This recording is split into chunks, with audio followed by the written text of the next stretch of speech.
जय श्री राधे, जय श्री कृष्ण। मंदिर श्री बंसी वाले महात्मा यूट्यूब चैनल अंबाला शहर की ओर से हम आप सबका हार्दिक अभिनंदन करते हैं।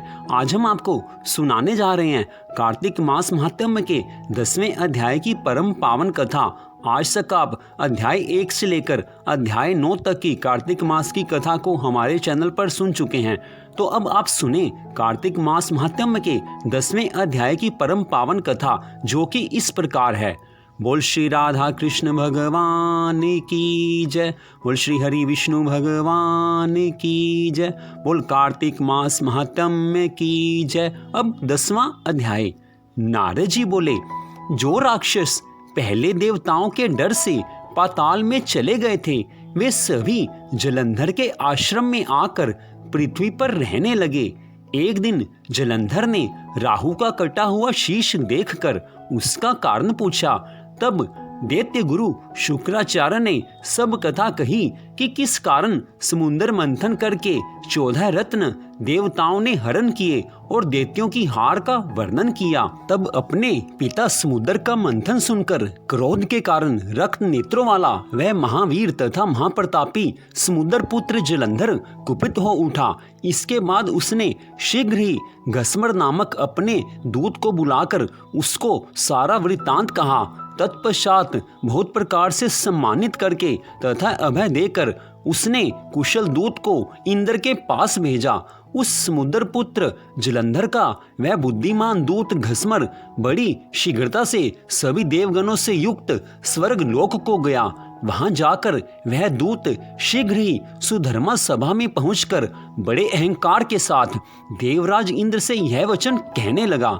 घस्मर बोला, समुद्र पुत्र जलंधर सभी दैत्यों का अधिपति महाप्रतापी एवं महावीर है तथा शुक्राचार्य उसके सहायक हैं। मैं उसी वीर का घस्मर नामक दूत हूँ। सर्वत्र अप्रतिहत आज्ञा वाले महान बुद्धिमान तथा संपूर्ण देवताओं को जीतने वाले उस जलंधर ने जो कहा है उसे आप सुनिए। जलंधर दैत्य ने कहा है कि हे देवाधम, तुमने किस कारण से पर्वत के द्वारा मेरे पिता समुद्र का मंथन किया और मेरे पिता के सारे रत्नों का अपहरण किया।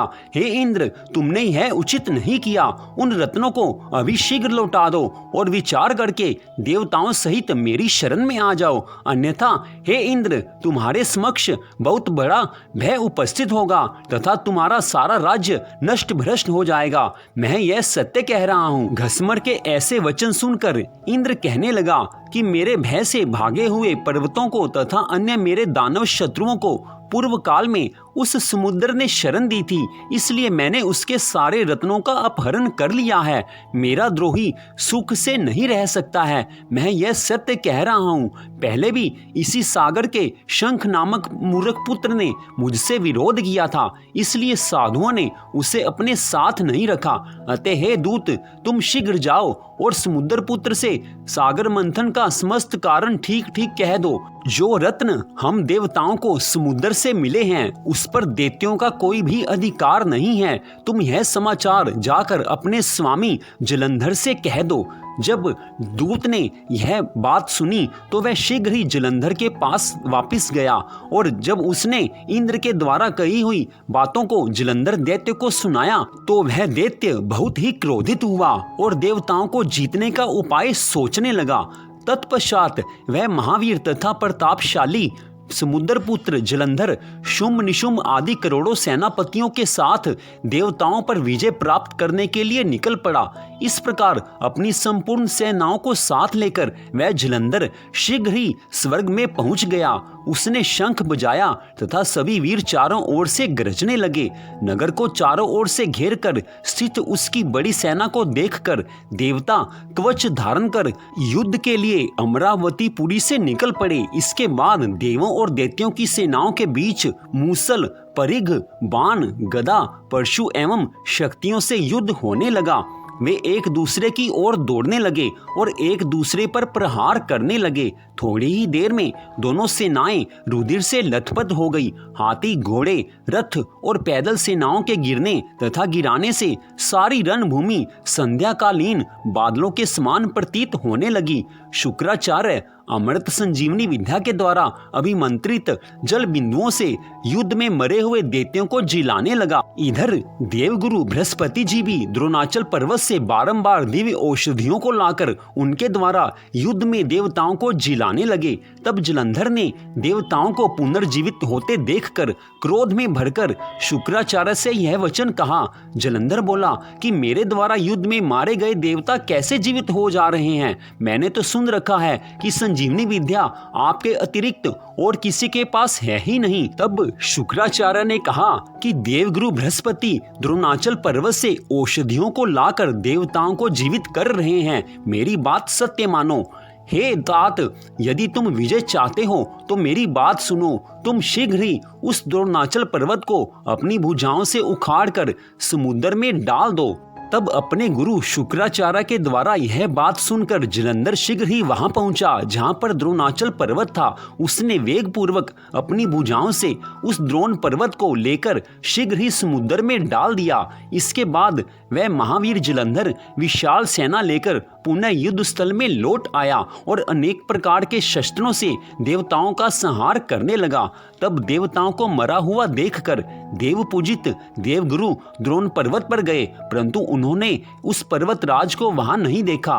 दैत्य के द्वारा द्रोणाचल पर्वत को अपहृत जानकर देवगुरु बृहस्पति भय से व्याकुल हो उठे और आकर के व्याकुलचित होकर देवताओं से वे कहने लगे कि हे देवताओं, तुम लोग भाग जाओ। महापर्वत द्रोणाचल अब नहीं है। निश्चय ही समुद्र पुत्र जलंधर ने उसे ध्वस्त कर दिया है, इसलिए तुम अपनी रक्षा के लिए यहाँ से भाग जाओ। इसके बिना और कोई उपाय से तुम नहीं बच सकते हो। सभी देवताओं का मर्दन करने वाला यह महादैत्य जलंधर जीता नहीं जा सकता है, क्योंकि यह रुद्र के अंश से उत्पन्न है। हे देवताओं, यह जिस प्रकार उत्पन्न हुआ है तथा जैसा इसका प्रभाव है उसे मैं जानता हूँ, इसलिए तुम यहाँ से शीघ्र ही चले जाओ।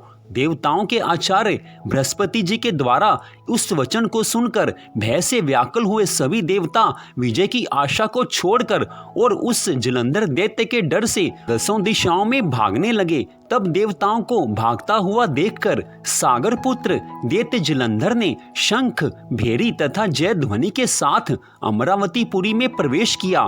तब उस दैत्य के नगरी में प्रविष्ट होने पर इंद्र आदि देवता उस दैत्य से पीड़ित होकर सुमेरु पर्वत की गुफाओं में जाकर छिप गए।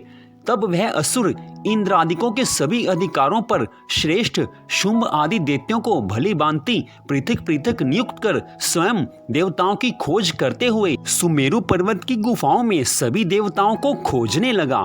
तो इस प्रकार कार्तिक मास महात्म्य के 10वें अध्याय की कथा का यहाँ पर विश्राम होता है। मंदिर श्री बंसी वाले महात्मा यूट्यूब चैनल अंबाला शहर की ओर से आपने कार्तिक मास के अध्याय 1 से लेकर अध्याय 10 तक की कथा को आपने सुन लिया है, तो आप सबका हार्दिक धन्यवाद। बाकी सभी अध्यायों की कथाओं को भी आप हमारे चैनल पर अवश्य सुने। भगवान श्री राधा कृष्ण जी की, भगवान श्री हरि विष्णु जी की कृपा सदा आप सब पर बनी रहे। इसी मंगल कामना के साथ जय श्री राधा रानी जी की, जय श्री कृष्ण भगवान जी की, जय श्री हरि विष्णु भगवान जी की। जय जय श्री राधे, जय जय श्री राधे, जय जय श्री राधे श्याम।